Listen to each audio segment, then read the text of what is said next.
Hello there YouTube, it's Clormo with another Live Pro X tutorial talking about alchemy, and today I'm going to be talking about modulation.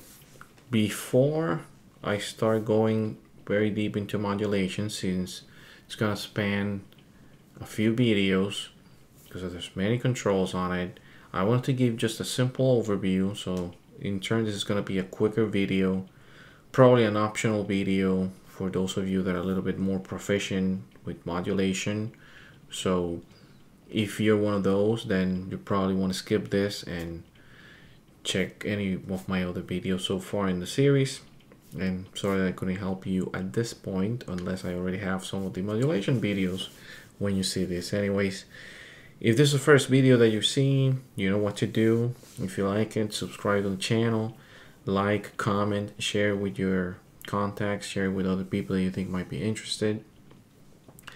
I want to also thank to all the subscribers as usual, and for leaving feedback and making the world a better place. No, I'm just kidding.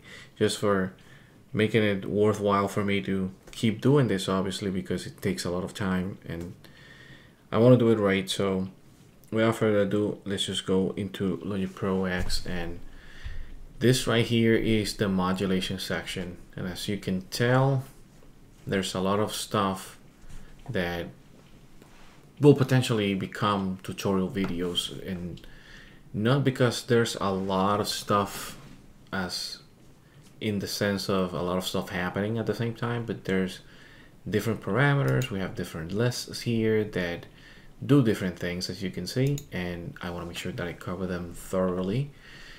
But anyway, what I wanted to say here, just to keep it as an overview tutorial, is that Alchemy features a modular modulation system because it's built into modules. And yeah, I think that they wanted to play the pun with the modulation, but anyway, that's not here nor there. But so the first thing that we have here to the left is the modulation rack, and here you're gonna set your modulation sources, not too different from other synths and other tutorials I have covered.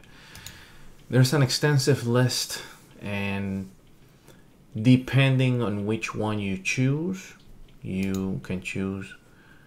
I'm not sure if there's a limit. I think there is, but we're gonna see that later.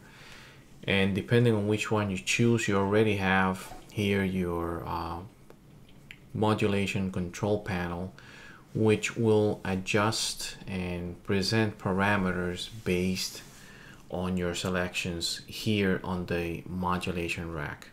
A note that I want to make is that some modulation types, namely the node property, the perform, and I think the envelope follower, they don't have a control panel. Essentially anything that you see here in the control panel, it's what will give you control over your modulation sources. So it's, I think, simple to understand. Like LFO will obviously refer to this tab, AH, DASR, it's there, MSEG, the sequencer, and then these three, which are node property, perform, and the envelope, do not have a control tab or a control panel control. And you know, just want to make that note so that's understood. Almost every knob that exists in Alchemy can be a modulation target, and I think I briefly covered this in a few videos ago. I'm sorry if I can't remember what I did yesterday. That's represented by these orange lines, right? That means that you are modulating that, you're routing it through the modulation, and so on and so forth. So, you know, I've said it so many times, so just imagine all the possibilities that that gives you. You know, it has a lot of depth, adds a lot of depth in what modulation is concerned, and in my opinion, it's a little bit easier to handle in Alchemy than in other synths. It's a little bit more intuitive once you realize what the orange arc is and what you can do, right?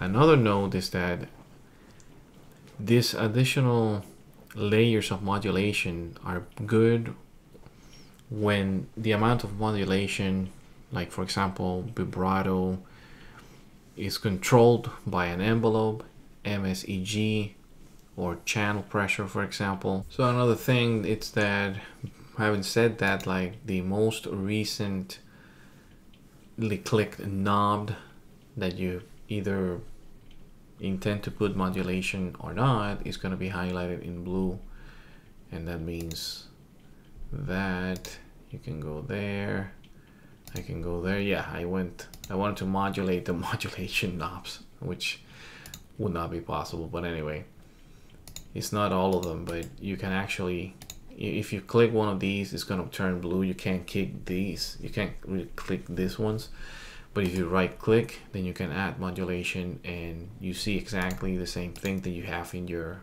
modulation rack. Let's try that again. There you go.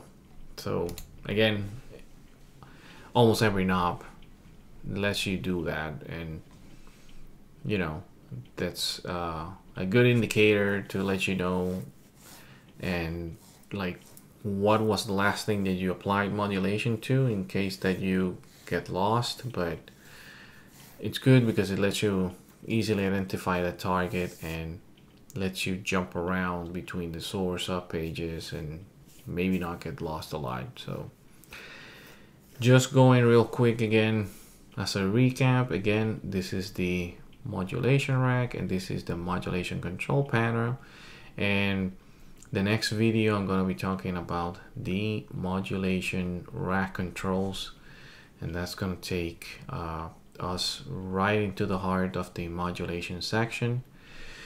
And with that, I'm going to leave you for this tutorial. It's more of a quick overview video. I don't know if it was very useful or not. My apologies beforehand if it wasn't, but see you in the next video. Peace out, YouTube.